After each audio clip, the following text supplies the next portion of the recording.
Senator Suderline. What jurisdictions don't charge a fee for the scooters? All the jurisdictions in Virginia charge a fee. I apologize. All the jurisdictions in Thank Virginia. They do vary, though, in amount. Thank you. Mr. Chairman, I had a quick question as well. Senator Steff. Thank you, Mr. Chairman. Mr. Chairman, Secretary. In Virginia Beach, we've not just had Lime, but we have a bunch of the scooters, and we've run into some problems where a lot of the scooters are running into vehicles, running into people. We have a lot of scooter accidents where people are ending up in the hospital with broken bones, broken collarbones. We had one 76-year-old gentleman that was taken off of his bicycle and put in a coma for 3 days. The question I have is on liability, because you have underage children using their parents' credit card, renting these scooters with no liability. And, you know, with the 76-year-old gentleman in the coma, his insurance had to cover that. His wife still works, so they had insurance, but their insurance covered it, and nothing happened to the kid. The kid actually got up, got the scooter, and took off. So from a liability standpoint, where do we stand? What's the plan? And what are we thinking about on liability? I can't completely answer that. I can tell you if I jump ahead, and then I'll come back. Requirements for insurance are certainly something that is recommended, that every locality that develops regulations around electric scooters includes. There are states across the country that have established minimum ages, but again, as you mentioned, that has to be enforced, and enforcement is challenging when you have so many of these devices operating in an urban or suburban area. Mm-hmm. So that's the best answer I can give you today, but I can certainly come back to you with more information about how other states have handled that issue. Senator Steff. Mr. Chairman, Madam Secretary, I really appreciate that. I just want to make sure that the direction to our localities of, hey, maybe you want to get insurance, that we don't leave it there, because I truly don't think it's reasonable to have a disruptive technology such as this, and people do use it for transportation to and from work. So we are seeing that. And I understand, you know, when we have disruptive technologies like this, but telling the locality, well, maybe you want to get insurance, when you have, in Virginia Beach, we have a tremendous amount of these scooters. Some of them are geo-fenced. There is a minimum age on there. But when you see 3, 6, 7, and 8-year-olds on these rented scooters, and they're crossing a major artery or a major road, and you know somebody's going to get killed, and it's bad enough we had one 76-year-old gentleman in a coma for 3 days, spent over a month in the hospital, and then released back. So when I knocked on his door, he wasn't really happy to see anybody who was representing him. When we, as he said, the state allowed it, the federal government allowed it, and they allowed for a kid on a scooter to put him in the hospital with no ramifications whatsoever. So there is a law that says you must be 16 years old to ride a scooter. Well, we also have a representative here from Lime today who might be able to flesh a little Yes. bit more of that out for you. So, thank you. Mm-hmm. Thank you. Proceed. Okay, sir. So there are requirements for data sharing. Scooter companies operating in a jurisdiction are required to provide data back to that jurisdiction to allow them to understand better how the scooters are being used, how much they're being used, and any complaints or crashes that might occur with those scooters should be reported back to that locality.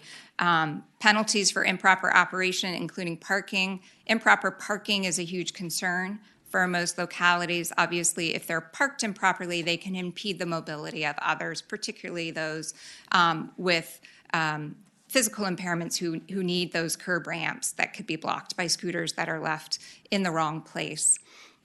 What we're seeing more of more recently is requiring a certain percentage of the total number of vehicles be distributed to underserved areas of the jurisdiction to address equity issues so that everybody has equal access to the vehicles.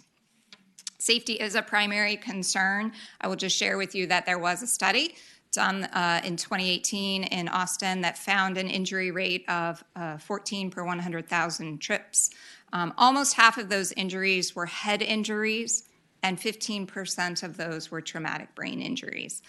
Only 1 in 190 of the surveyed riders in this study was wearing a helmet. Again, we already talked about the improper parking. Virginia Tech Transportation Institute is doing a study as we speak in partnership with Ford and Spin, their scooter arm. They are looking at the impact of e-scooter deployment on college campuses. Obviously not a fully a population that represents all populations, but an interesting population nonetheless. They will be looking at safety, regulatory compliance, whether or not riders are adhering to the rules, any nuisance issues, including parking, how the scooters are being utilized, and then I think most importantly, countermeasures to the negatives that they see through their study.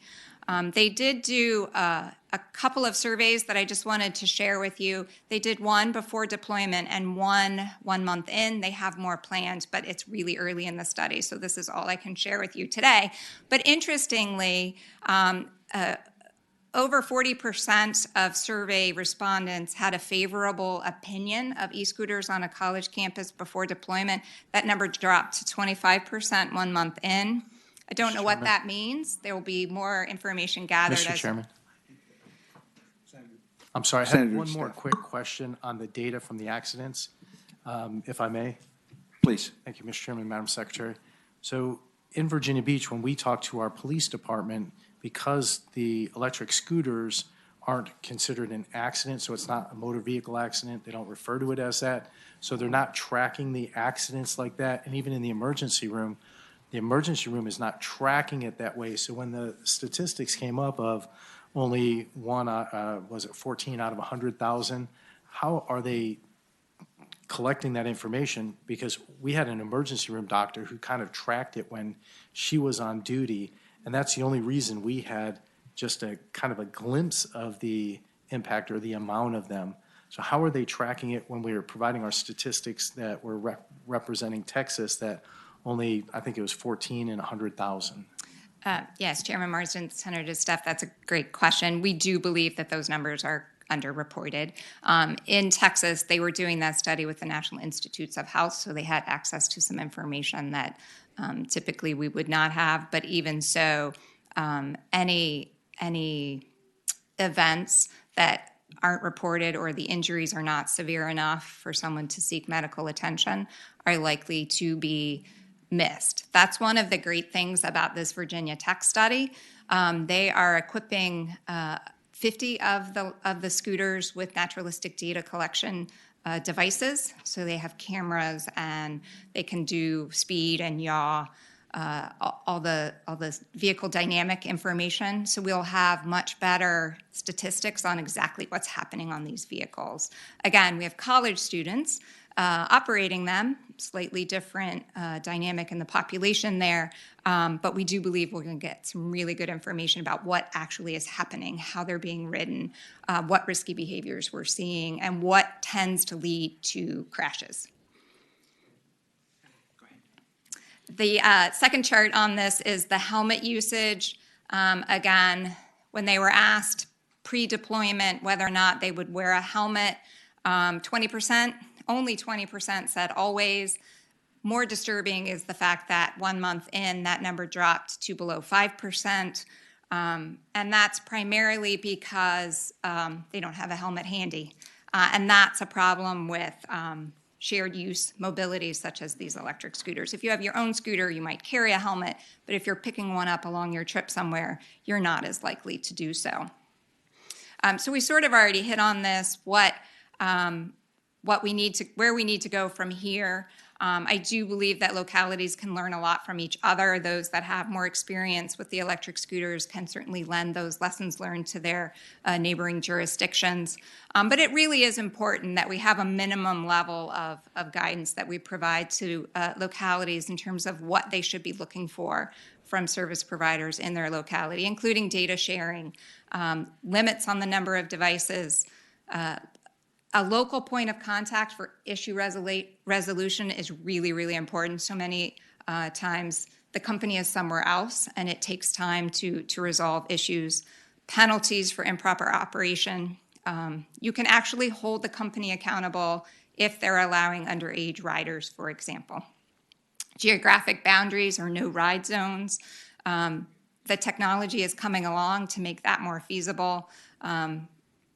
Relying on signage alone probably isn't as effective. Where you have multiple jurisdictions in one geographic area, regional coordination of those rules and regulations could be really important so that people understand, even if they've crossed a jurisdictional boundary, the rules are the same. And then infrastructure improvements. Scooters that operate in bike lanes are obviously much safer than those that operate in mixed traffic, and keeping them off the sidewalk can be really helpful to pedestrians. That's all I had to share with you today. Well, thank you very, very much for taking the time to come here today on short notice. We really appreciate it. Thank you. And we had someone join us, I believe Senator Obenshain. Are you still? He's already, Oh. over there. There he is. And anyway, welcome to Mr. the Chairman, Transportation Committee. The gentleman is from the Rockingham County, Harrisonburg area. It's good to have you. Mr. Chairman? There we go. I neglected to before I call up Mr. Skiles, have the staff introduce themselves who will be staffing the committee this year. Lisa, can we start with you? Sure. I'm Lisa Wallmeyer. I'm an attorney from Division of Legislative Services. Chad Starzer with the Senate Clerk's Office. Caroline Ray, Committee Operations Intern. Alec Fishbein, also Committee Operations Intern. Thank you all so much. We'll be looking forward to working with you this year. And speaking on our drone issues here, we have David Skiles from Vector Corporation. David, welcome and thank you for coming. Thank you, Mr. Chairman, members of the committee. First, congratulations on your appointment to Senate Transportation. It's, I think, one of the best committees in the General Assembly.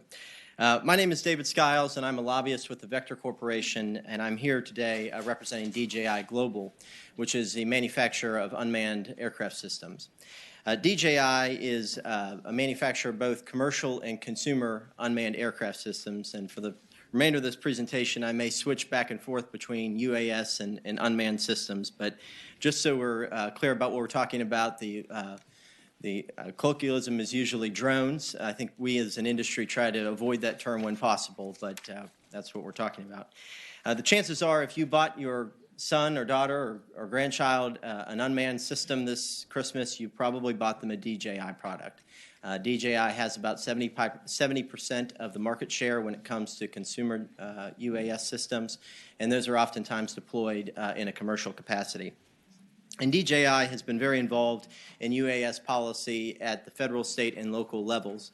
Here in Virginia, I have been privileged to represent them since 2016, which, as I go through this, you'll see is a time when we really started delving into unmanned aircraft system policy.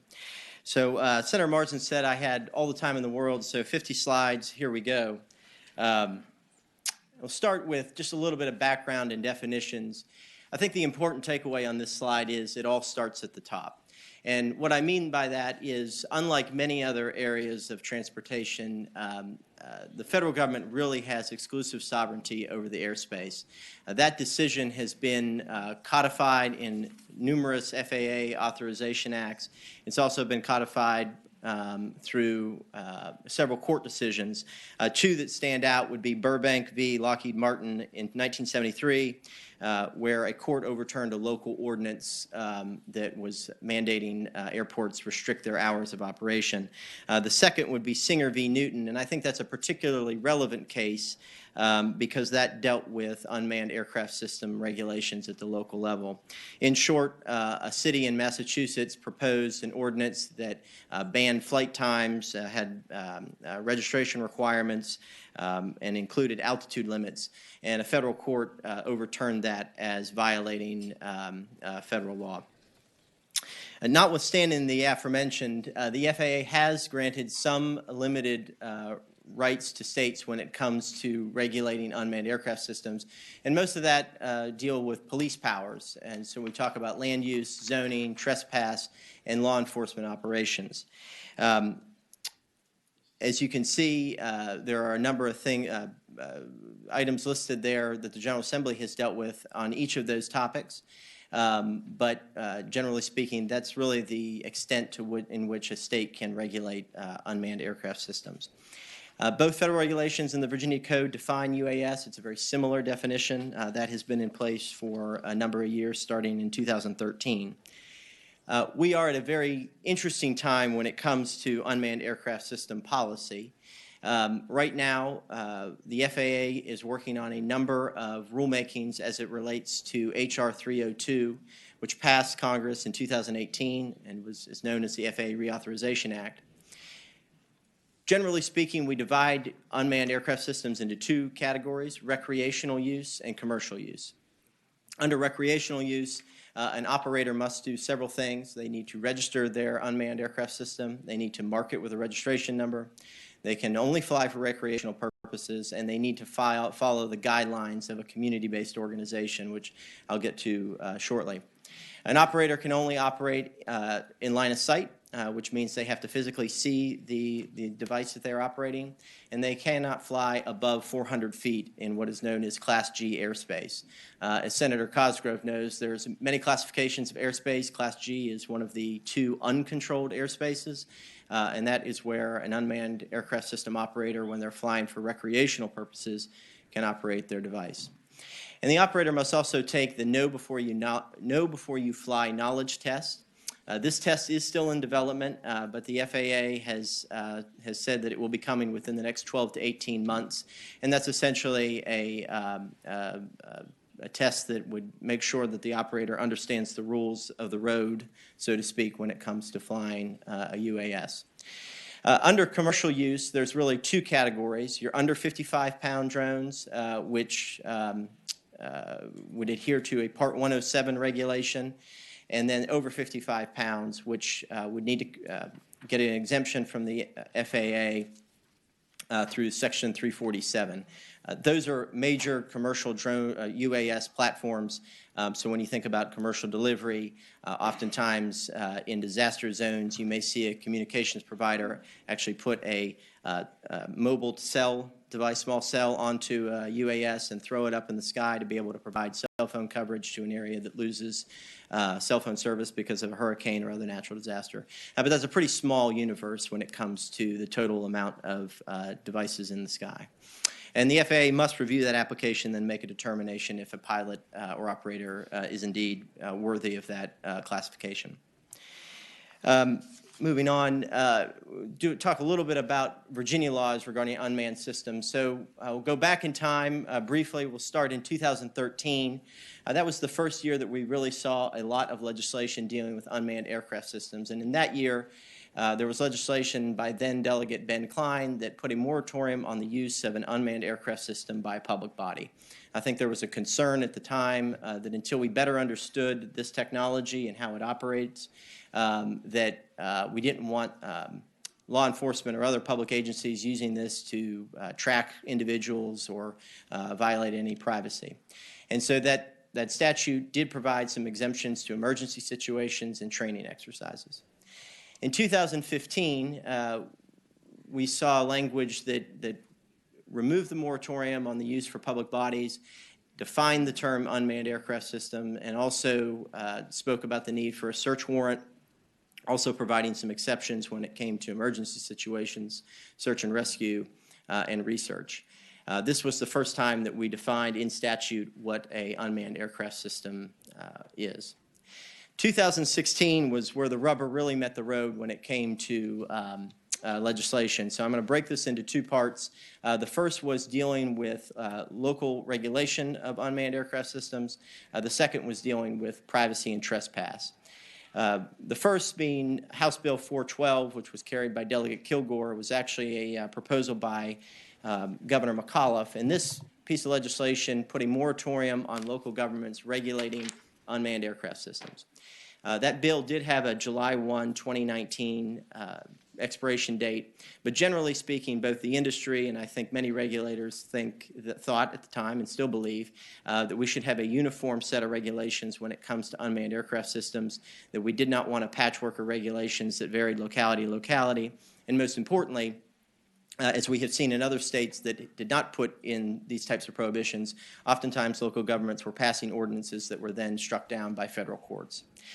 So that provision in 412 did advance through the General Assembly and passed unanimously, but there were a number of other bills that dealt with privacy and trespass, and that gets very complicated when you're talking about the airspace.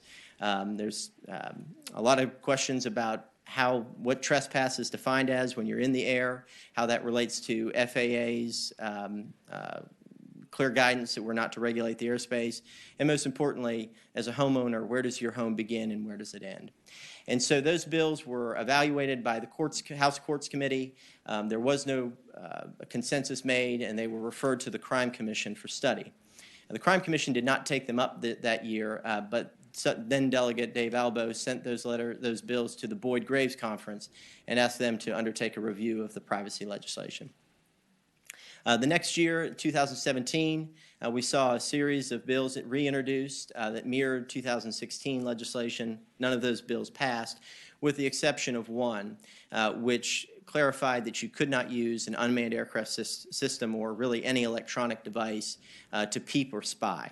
And that bill simply modeled the existing peeping statute and clarified that you couldn't use a UAS to do so. That same year, Chairman Marsden had a bill that provided a fire chief or other officer in charge of a disaster area to take control of the airspace in the event that there's a threat to life or property. 2018 was another major year for unmanned aircraft systems legislation in Virginia. There were 3 bills that year that really set the tone, I would say, for where we are as a Commonwealth. House Bill 638 and Senate Bill 526, which was carried by Senator Obenshain, as well as Senate Bill 307, which was introduced by Senator Cosgrove. Senate Bill 307 established the Unmanned Aircraft System Work Group at Department of Aviation that Ms. McGee mentioned earlier. That work group exists today, and it is made up of a number of different stakeholders that gets together quarterly to talk about unmanned aircraft systems regulations, legislation, as well as where we are as an industry in the state.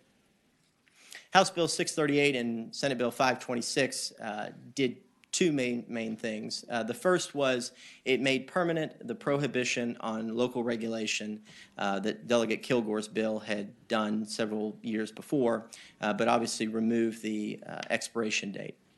The second piece of that was that it established a Class 1 misdemeanor for trespassing with an unmanned aircraft system. As an industry, we did come together, and over a period of 2.5 years, through lots of gnashing of teeth and arm twisting, came together and were able to put together some language that satisfied industry's concerns and addressed the issue of trespassing with an unmanned aircraft system. And the other 2 provisions are what I would call public safety measures. One, it clarified that somebody that's on the sex offender registry could not use an unmanned aircraft system to make contact with a person without their permission, and also made sure that a person who has a restraining order taken out against them cannot use an unmanned aircraft system to follow the person that took out the restraining order. So that's where we are as a state in terms of legislation that we've seen. Where are we headed? Obviously, Ms. McGee talked a little bit about MAP, so I won't spend any time on that.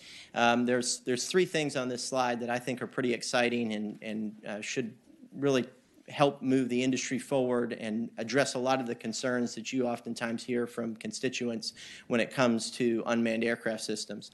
The first is Section 2209. Section 2209 is a statute in the FAA Reauthorization Act that clarifies that the FAA must put together a program that would create a registry for critical infrastructure or fixed site facilities that should be deemed no-fly zones.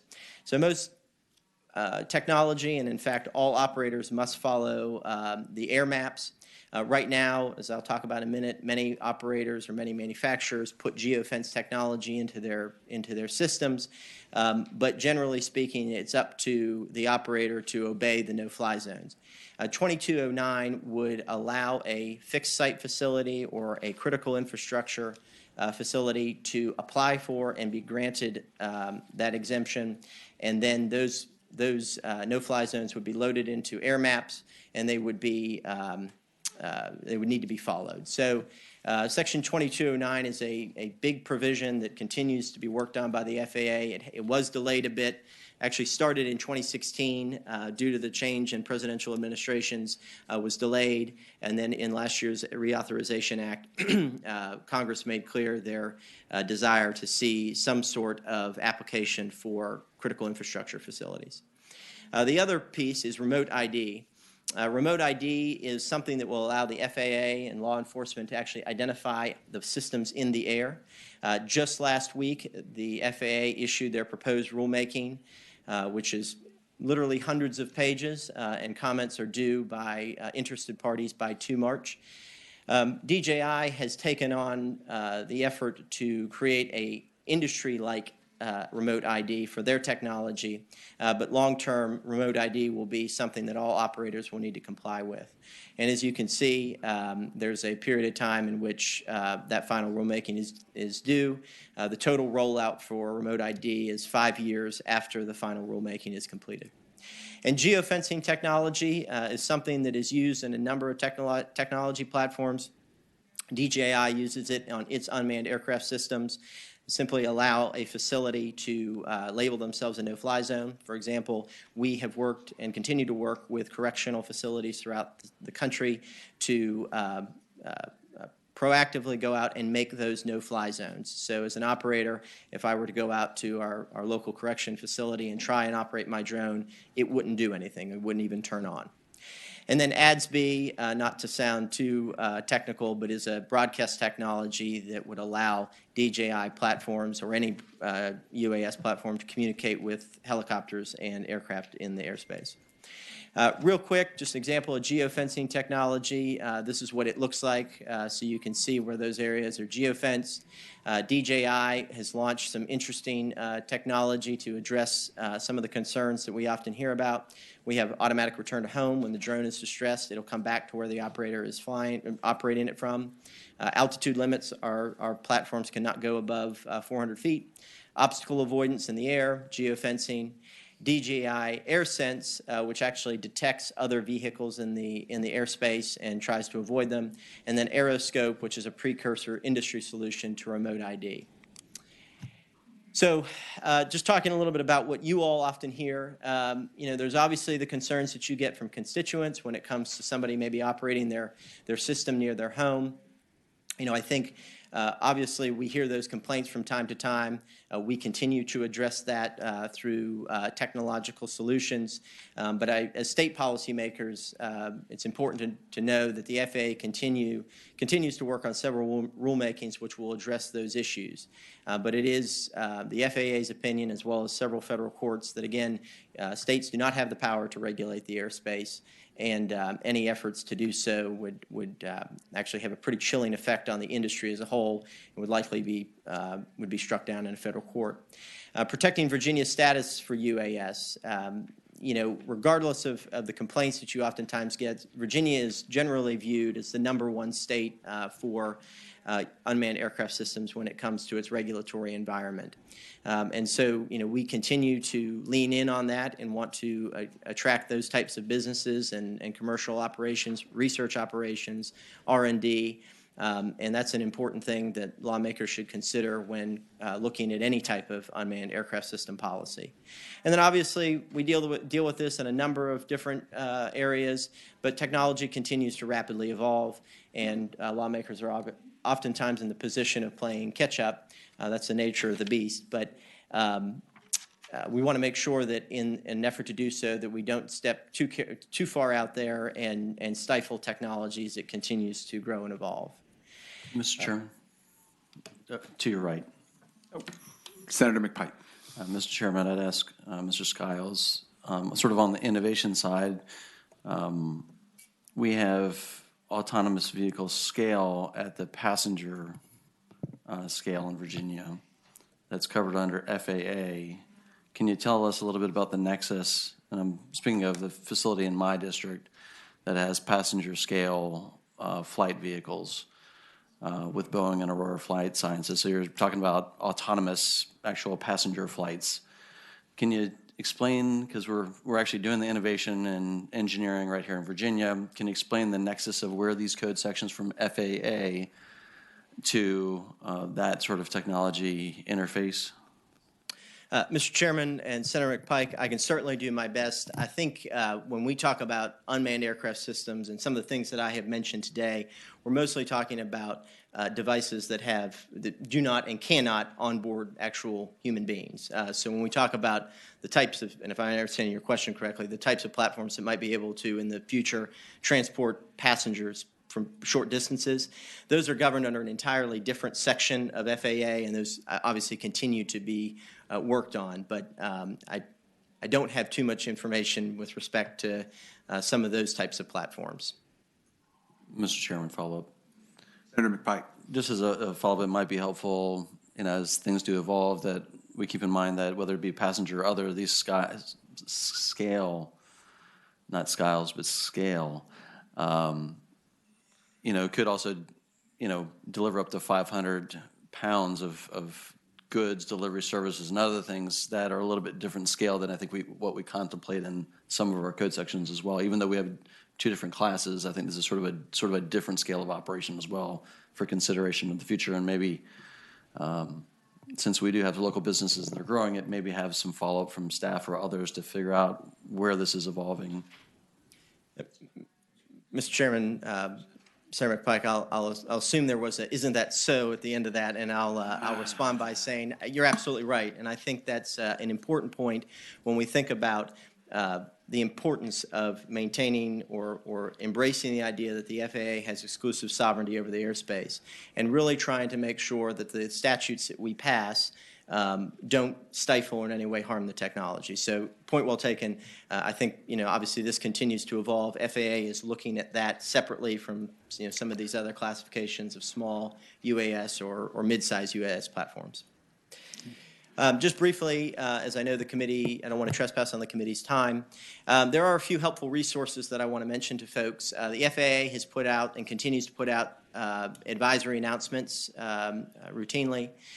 David Berry at DLS prepared a document over the summer called Virginia's Legal Landscape for UAS and presented at the JCOTS meeting a few months ago. It's an excellent document that gives you an overview of federal and state regulations and the interplay between them. And then obviously Department of Aviation and Director Mark Flynn organizes the 307 work group that deals with UAS policy. And then I also want to mention, I'm certainly not the only person that talks about unmanned aircraft systems. There are some other folks that deal with this issue, and we all work collaboratively together.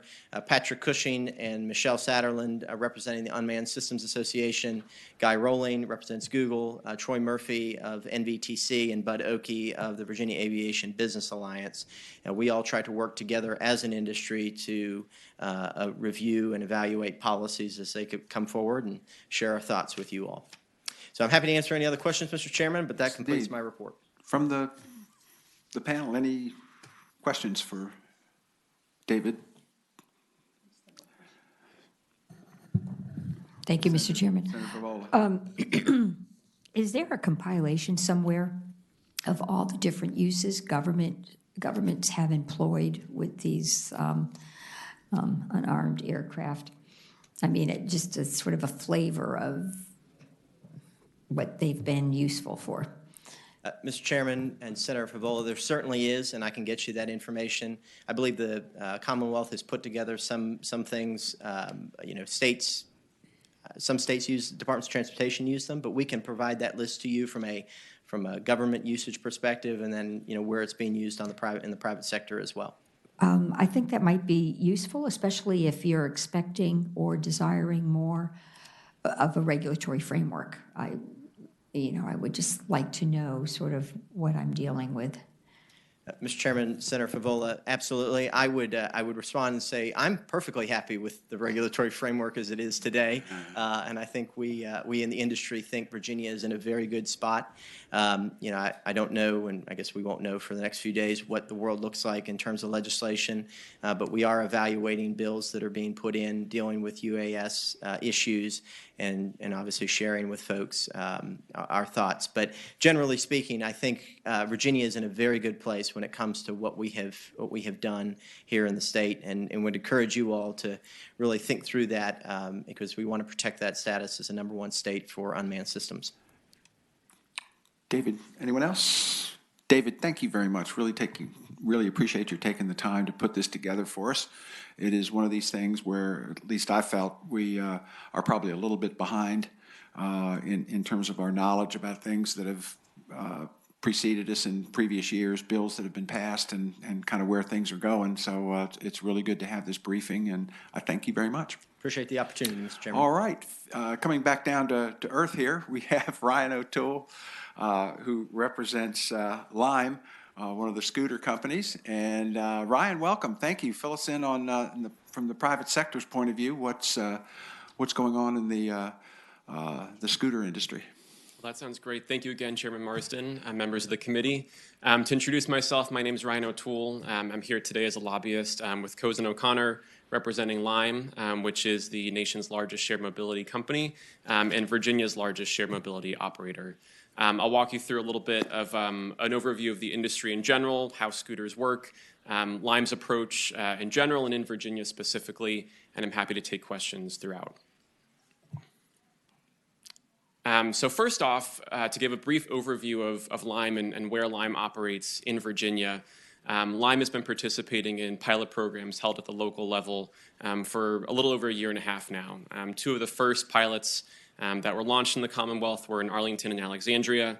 Lime has since launched operations in Fairfax City, Roanoke, Virginia Beach, and Norfolk. Lime has previously operated scooter programs as well, scooter and bike programs, I should say, in Charlottesville and Harrisonburg, which they have since ceased those programs in those localities. Lime in general is a shared mobility platform that began in early 2017. Originally, it launched as an electric bike and electric scooter rental company. It's an urban mobility provider that has evolved quickly to a multimodal on-demand provider. Lime's business model is to be completely dockless, which means that these devices, scooters in 99% of the cases, they are not tied to any specific location, meaning you can pick them up and drop them off whenever you need them, whenever your ride begins or ends. Additionally, they are rolling out continually new generations of devices to meet local needs. Just last week, actually, they launched in Oakland, California, a scooter that is specifically designed for disabled riders that has a small seat on them. So they're always innovating to try to figure out new devices and new approaches to solve multimodal mobility problems. Their mission really is to help cities and localities think about broader transit and transportation goals with the intent ultimately to make people rethink whether you actually need a car or a ride share to complete your trip. I should note, too, that Lime's devices are carbon neutral, all of which, wrapping together, is the mission to really encourage people to rethink the way that they're getting around communities. This here gives you a little overview of the various cities and localities around the country that Lime operates in. In the U.S. alone, Lime operates... Can I just ask a question? Senator Suderline. Can you explain to me how you all are carbon neutral? Yes. So the devices themselves, so just the scooters specifically, they're purely electric. I will say certainly when you think of the whole company's operations, those scooters, when they're plugged in and charged overnight, which is how they are operated and how they recharge, they certainly make every effort as a company to be procuring renewable energy for those operations. But I'm specifically referring to the operation of the devices themselves. Mr. Chairman? Senator Suderline. But given that we're not where a lot of us in the General Assembly would like us to be on renewable energy, and we're relying on electricity in the Commonwealth that isn't not carbon neutral, I mean, that it creates a lot, and also, at least in Roanoke, these scooters are moved from place to place by people driving non-electric vehicles, which again still wouldn't be carbon neutral, but regular traditional gasoline vehicles, from, I won't get into different parts of Roanoke, but one end of Roanoke to the other. So I just don't understand how it could be carbon neutral. Well, and just not to speak on your behalf, but the manufacturer of the scooter itself certainly is probably not carbon neutral. But these are the beginnings of industry, and I'm hopeful at one point in time people will be able to generate their own renewable power to operate these things. And it's a beginning, but I certainly understand your point that everything takes carbon-centric things to create them, and hopefully the things that we create will not continue to add to our carbon problem. So it's all part of the trend and the solution. So hopefully we'll get there. Thank you. Okay, thank you. Please. So in general, operating in a little over 125 cities across the country. Globally, there are about 100 cities across the world as well in which Lime operates programs. I should specify, I've mentioned a little bit of bikes and scooters differently so far. In the U.S., Lime operates almost exclusively scooters. Bikes are more part of their business model outside of the U.S., but in the U.S., when we talk about Lime, it's mostly always scooters. To give a brief overview of at least a Lime scooter, many of you may have seen at this point, either from Lime or another provider, what these scooters look like. They are generally sort of what you would think of as your traditional sort of old school style scooter, but they run electric. They're pretty heavy and durable. A lot of this thanks to Senator Pillion's legislation last year that we worked on with him and other stakeholders. We sought to define what exactly electric scooters are in Virginia code, which has given localities a better understanding and a better ability to grapple with exactly what a scooter is or isn't in this sense. If there are other questions about that, I'll continue to move on to describe the way that these devices actually work. So Lime, again, it's an on-demand service. It operates through an app on your smartphone. You'll log into the app once creating an account, and if you're in an area where these scooters are operational, you'll see where the scooters are available.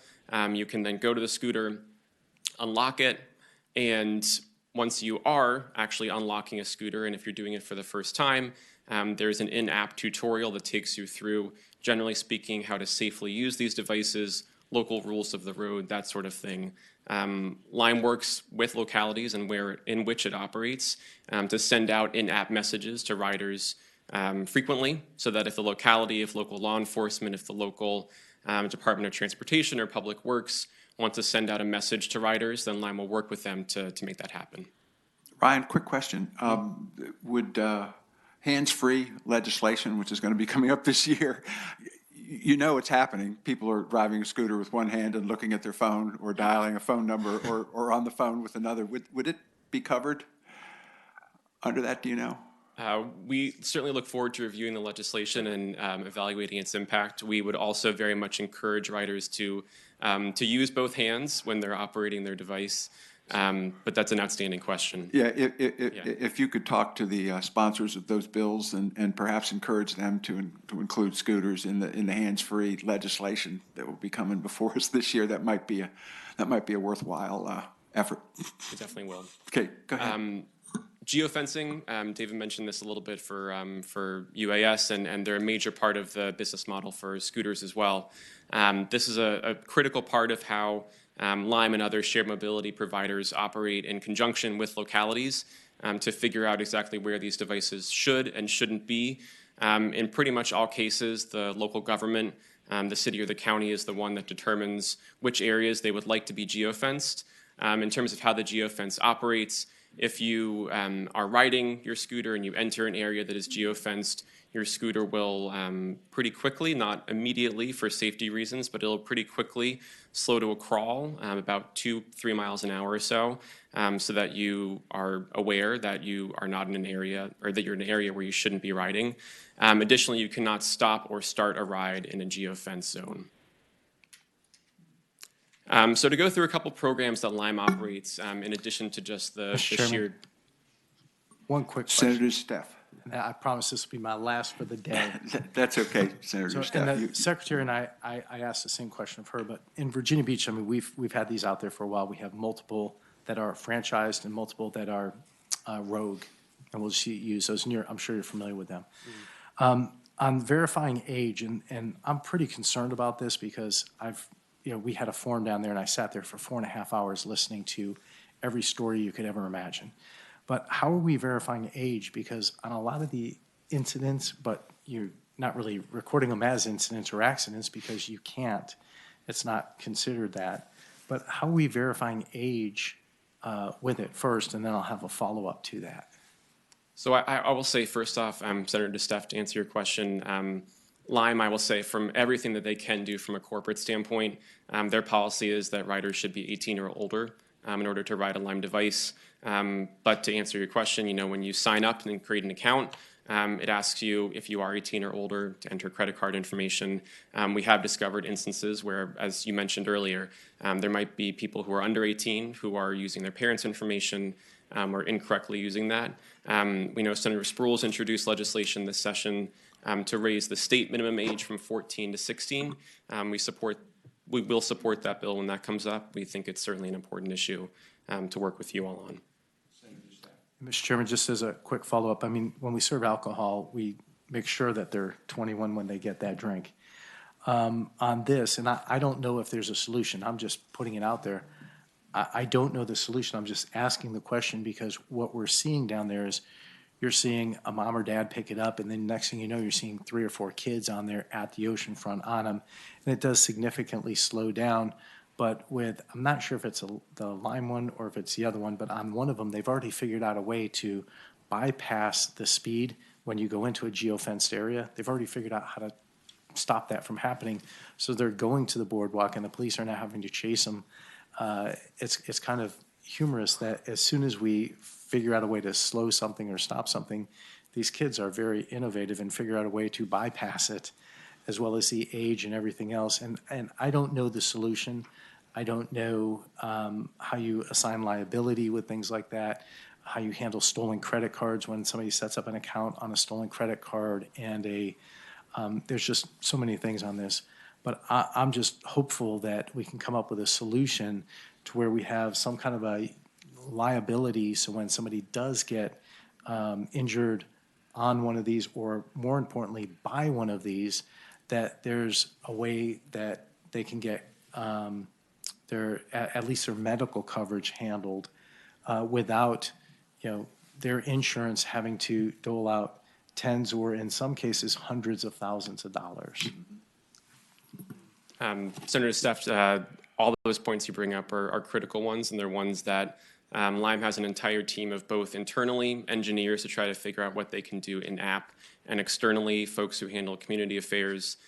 Those are the kinds of folks who work with small businesses, restaurants, hotels, law enforcement, others to try to figure out sort of on the ground what are ways that we, from a human aspect of the solution, can address those challenges.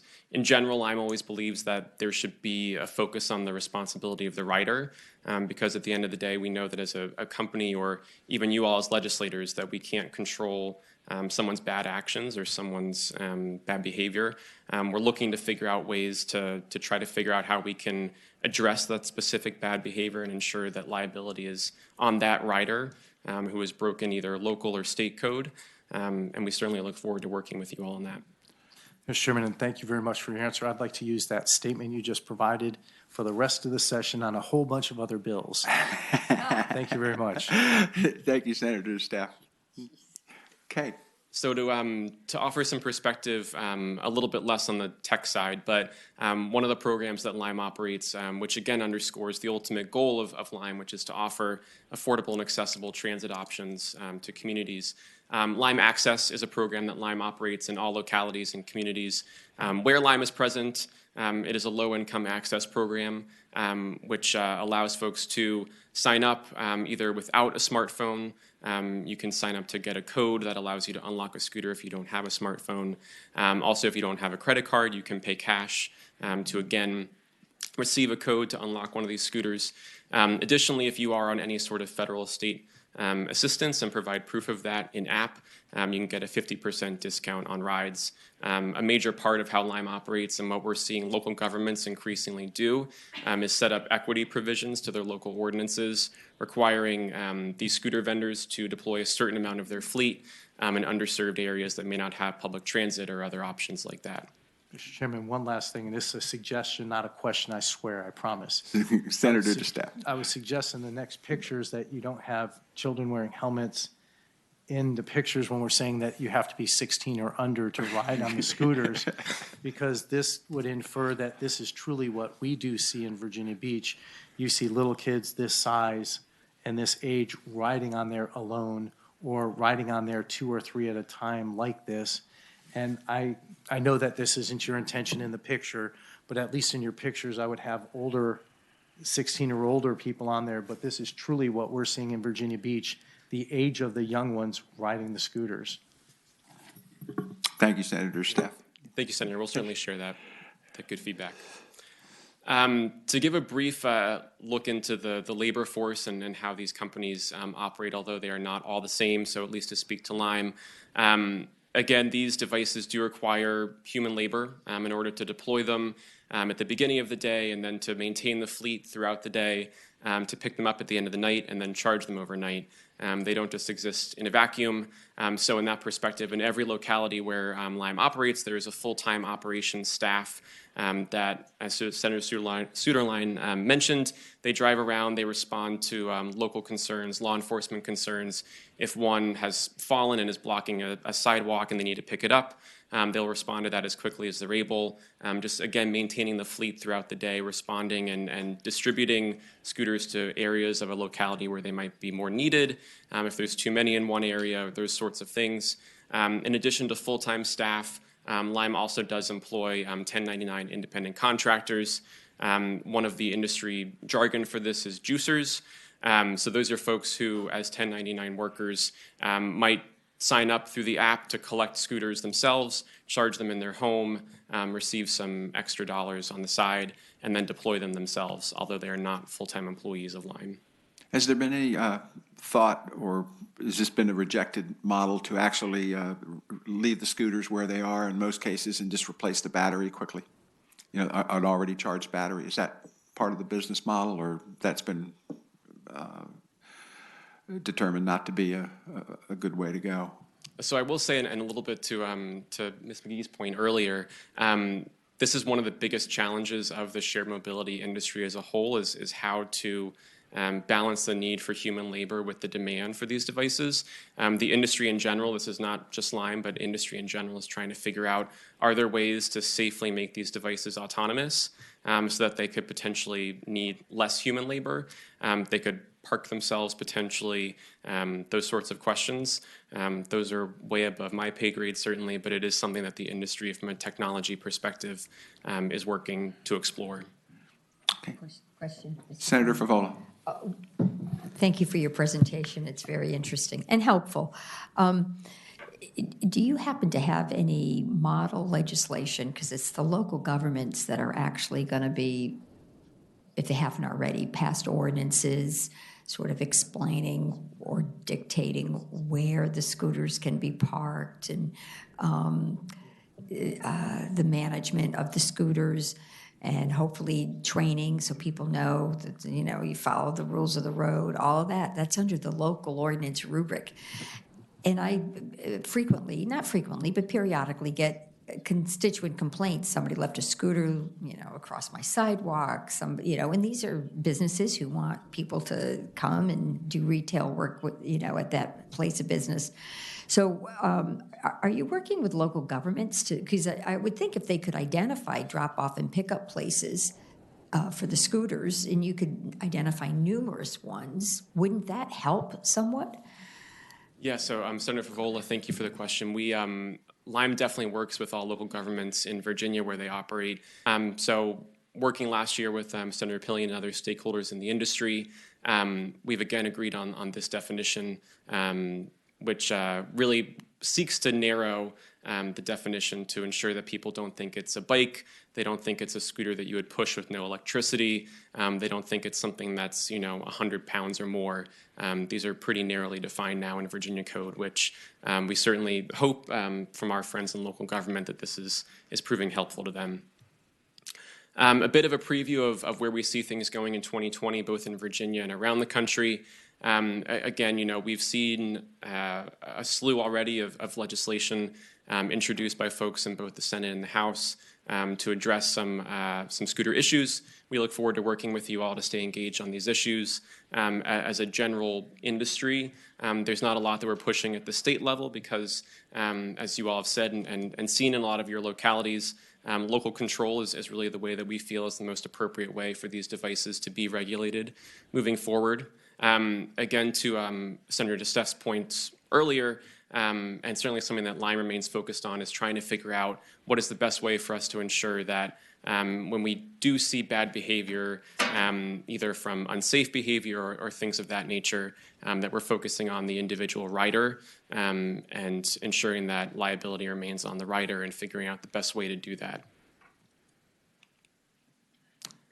I'll just to close off, we'll offer a couple closing comments about certainly something that we've seen both in Virginia and in other states around the country for some of the best practices in thinking about legislating scooters. Again, one of the top line ones being to figure out what is a state issue versus what is a local issue.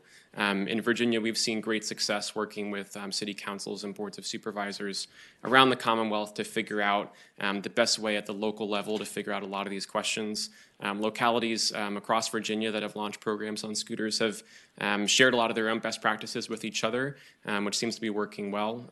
We as the industry work in all those localities with those local governments to figure out how we can best be a supportive resource to that process. Additionally, as well, I would just close by saying that as we see the industry continue to evolve, we know there are certain questions that are going to continue to emerge, and we're happy to be a resource in any of them that you all feel rises to the level of your look at the state level. Great. Any further questions of our presenter? Ryan, thank you very much for coming here and sharing this with us. It's important stuff. I think transportation is changing from a human world to a technology world, and this committee will certainly be dealing with a lot of that before, like every other bill in this legislature, going to finance to be dealt with in a final way. But we got to get the policies right, and this information is very, very helpful. Well, So thank you. We look forward to working with you. Mm-hmm.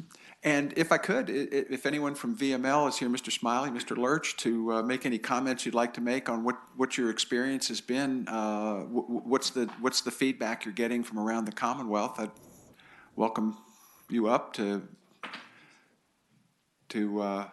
offer any thoughts as to how things are going in our cities. Could you introduce yourself? And good afternoon. My name is Mitchell Smiley. I'm a policy manager with VML. So we have at least one person here from a locality, one of our members, Arlington County. There isn't a lot that I really have to say that hasn't already been said. We think that we agree with Lyme that local control is probably one of the best ways to handle this issue because there are so many variations in the needs of Virginia Beach versus Arlington County or the city of Richmond or Blacksburg. I think there's some really interesting research that's happening that was noted by the Deputy Secretary on Virginia Tech. Their Transportation Institute is doing some really interesting geofencing research. I know that there had been a discussion about accidents and what kind of data we have. We don't have a lot of data that's specific to Virginia. There are a few studies that have been done by the National Institutes of Health as well as the CDC, but we don't really have a lot of information as far as accidents in Virginia. I do think that there is a strong desire for local control, but we don't have any position this year. We don't have any legislation that we're expecting on this topic. A lot of localities have just passed either pilot programs or regulation trying to get in before that January 1st, 2020 deadline.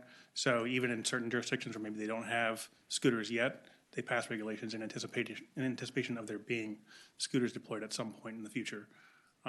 So I think we're kind of in a wait and see mode and listening to our members and hearing what their experience is. any questions?